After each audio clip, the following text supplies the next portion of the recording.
Hey everyone, welcome to the channel. All things Middle-earth here with a top 10 commanders video for the Rise to War. We've done hours and hours of tier lists, ranking every commander in the game, ranking them at high respect, ranking unique items, and it can be a lot. So if you're a brand new player, I wanted to make a more simplified version of that, just showing some of my favorite commanders in the game, because right now there is no means to return the respect you give to commanders. So if you invest in a commander, it is stuck there forever. So unless they change that, it's very, very crucial that you make good decisions with the respect you're giving to your commanders.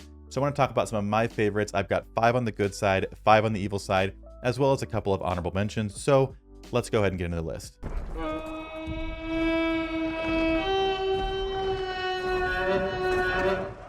Now jumping in, we're going to start with tier 1 good. These are in no particular order in terms of their strength compared to each other.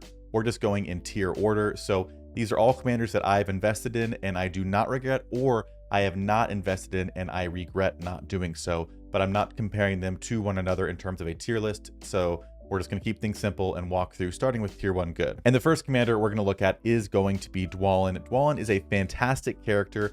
He is a tier 1 good unit who is a damage dealing commander. We're not going to get into too many builds and crazy things now. Again, I'll link videos up in the top right as I go through commanders if I've done guides on them or anything like that. But very, very quickly, Dwalin is a damage dealing commander. He has the experienced warrior endurance blood trees that you completely max out. So Dwalin himself puts out a lot of damage. Then he has an R5 title that allows him to reduce burn damage by 50%. So especially paired with the right types of equipment, he can counter a lot of things.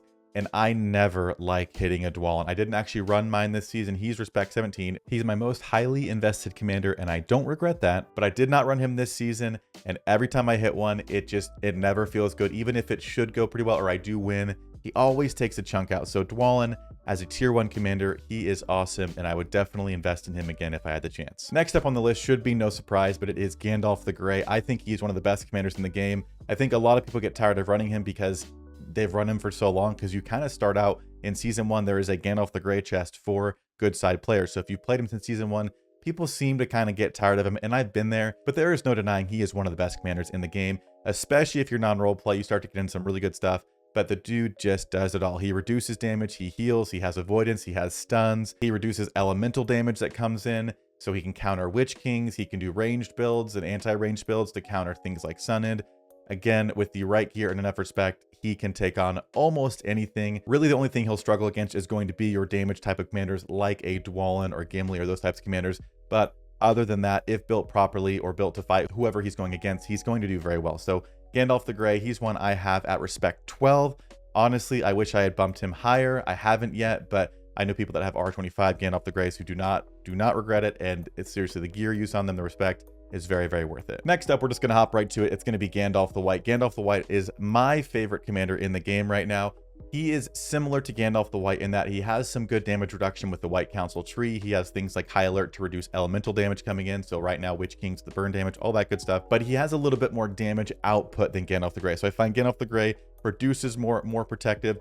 Gandalf the Grey is a bit more on the offensive, and I like that. For example, this skill right here, the white, after the commander deals damage, he has a chance to inflict focus damage. So paired with the right weapons that can make this trigger additional times, or his R10 item, which I just got this season and really enjoyed, makes him himself deal a lot of focus damage while also buffing his troops damage with a skill like White Rider. So he's got a good balance of himself doing damage, troops doing damage, and reducing damage coming in with White Council and High Alert. I love Gandalf the White. Seriously, one of my favorite commanders in the game, and I wish I had invested sooner in him and tried to go for his R10 sooner. Now, again, if you're not spending crazy amounts of money, R10 items are expensive, so just invest with caution. But I looked at a few other tier 3 commanders before him, and I wish I would have just committed to him sooner and gone for it. Next up is going to be Gil-galad. Gil-galad is an awesome commander, and as you'll see up here, his Kingly Kin ability allows the elves in his army to have a chance to avoid all damage for the first 2 rounds, which makes him very, very good. Something like Pursuit, lots of accessories have Pursuit that can counter this. So if you do hit the wrong commanders, the wrong geared commanders,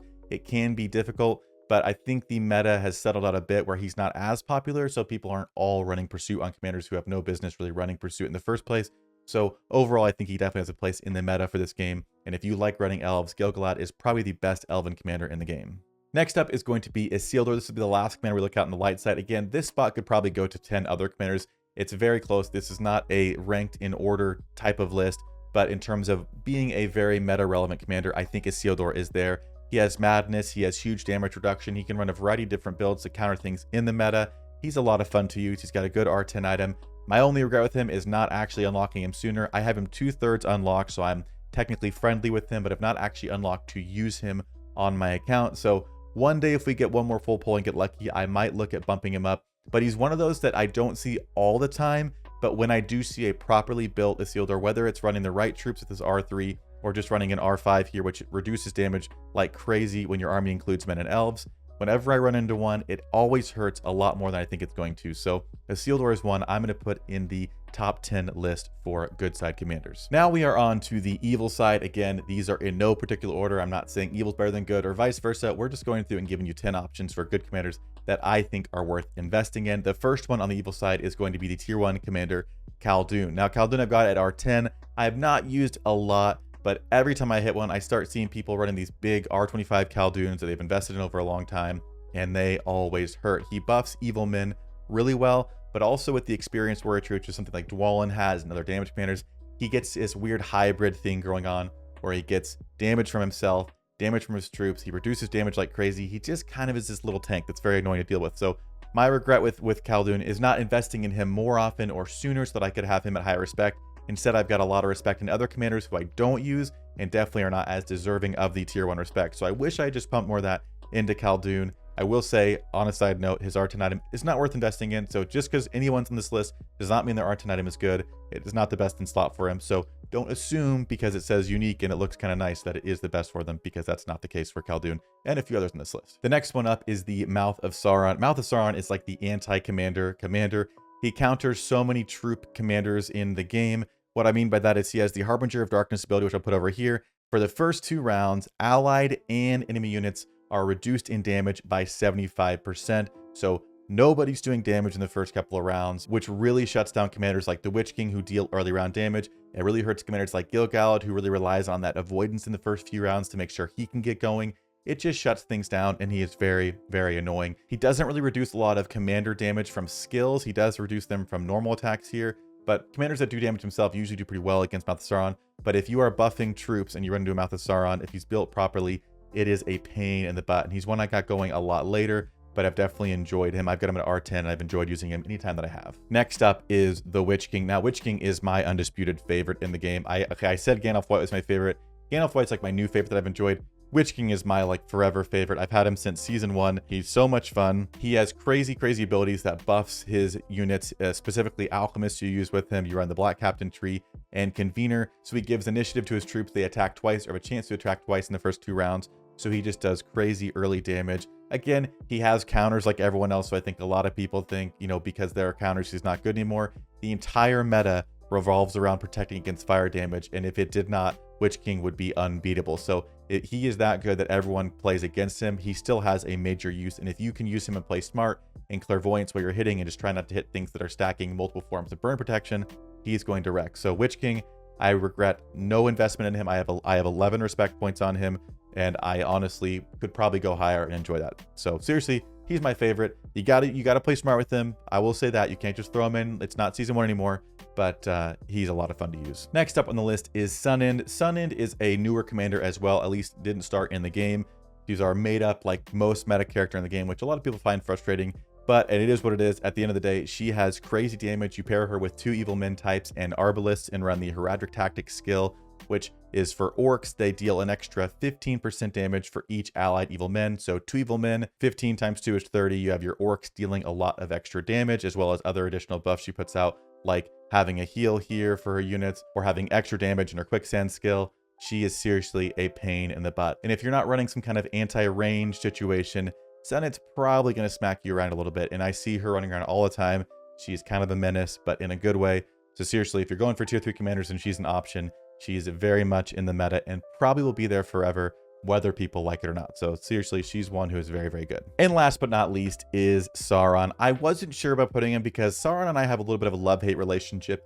He is very good and he's been a part of the meta pretty much since this game came out, but it does seem like he's hit or miss. He will not do well against commanders like Sunend or Witch King. He doesn't match up against those, especially if they're running Madness Protection, which a lot of commanders do. So he struggles when people do have those protections, but someone like a Gandalf the Grey or other commanders who don't have Madness Protection or usually run them can get torn apart by Sauron, by his madness, by his focus damage, You put different evil men on him, and he gets pretty tanky and can do some pretty nasty focus damage. He is a beast. But again, like I said, we're kind of in a love-hate relationship right now. But I think it would be a crime to not include him because he is a relevant and very meta commander in this game. But I think a lot of people are very back and forth. I know people that have an R25 Sauron that don't use him. I know people that have R25 Saurons that love him and use him. So maybe it is something you got to make your own decision on, but I think it'd be silly not to include the Lord of the Rings on the top 10 list. And I've got an honorable mention, or actually two of them. Well, technically three. I've got three honorable mentions, and I'm just putting these on here because they're also fantastic commanders. Again,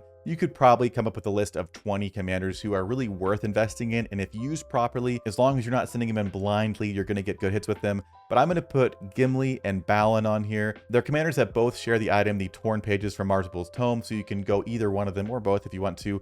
Balin specifically runs a Retaliate build, so you need a special item that has the Retaliate effect for him to do his thing. So it's a more unique one, but it's one that if you happen to have the Madoc of the Iron Hills with Retaliate, I would absolutely run a Balin because I've seen some, and it's a ton of fun. And if you ever hit a Balin that's high respect and running Retaliate, and you are not built to counter it, there's not even a lot of counters other than maybe Sun End. But if you're not set up to counter it, you're going to struggle against that. Gimli is another one who's just a very good raw damage commander. So similar to Dwalin, who we talked about, he's got Experienced Warrior, he's got Durin's Blood, but his kit can go a little bit further with the commander damage. He doesn't have the burn protection that Dwalin has. But again, he's someone that if I ever hit a Gimli, he'll usually take a little chunk out. He's got a great R10 item as well. So in terms of if you're investing in a tier 2 commander with like maybe say Gandalf the Grey and one other, Gimli would be a pretty safe bet as a damage commander if you're not using Dwalin. And the honorable mention on the evil side is going to be Gorbag. I have an R15 Gorbag. I have his R10 item fully refined, and I very, very much enjoyed it.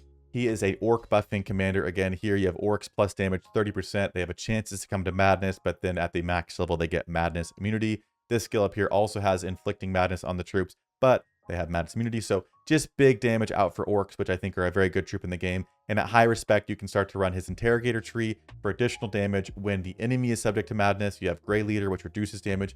He kind of does a little bit of everything, but I found it a little bit hit and miss depending on who I'm hitting. But again, a good Reaper build with him and at high respect can be kind of nasty. So Gorbag is one that I'll put on here as an honorable mention. But that is going to do it for our top 10 list of commanders in the Rise to War. Again, these are not ranked in order of 1 to 10 or 10 to 1 or anything like that. These are just 10 commanders that I think if you invested in, you would not regret it. Again, like I said, not everyone I mentioned has an R10 item worth going in. So hopefully you're not seeing this for the first time and thinking, oh, Gandalf the Grey, he said he's on here, I'm going for his R10 item.